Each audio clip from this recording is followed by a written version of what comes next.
अस्सलामु अलैकुम वरहमतुल्लाहि वबरकातुह।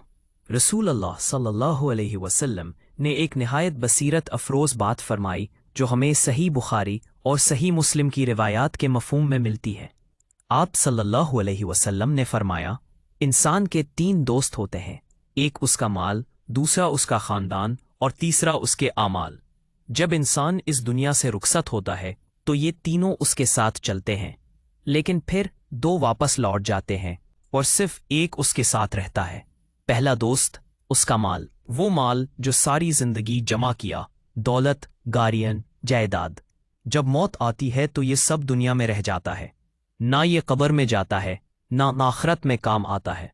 दूसरा दोस्त उसका खानदान, उसके अपने, बीवी, बच्चे, दोस्तों और रिश्तेदारों तक।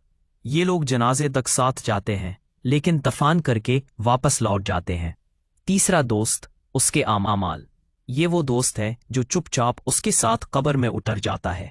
अगर आमाल अच्छे हों तो रोशनी और राहत बन जाते हैं, और अगर बुरे हों तो अंधेरा और अजाब का सबब।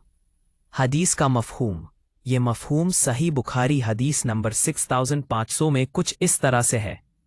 तर्जुमा, मरने वाले के पीछे तीन चीज़ें जाती हैं, उसका खानदान, उसका माल और उसका अमल।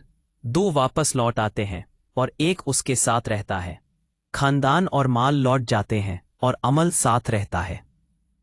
तो आइए हम सब अपने असली दोस्त नेक अमाल को बेहतर बनाएं जो हमेशा हमारे साथ होगा। अल्लाह ताला हमें नेक अमाल करने की तौफीक अता फरमाए। आमीन। अस्सलामु अलैकुम व रहमतुल्लाहि व बरकातुहू।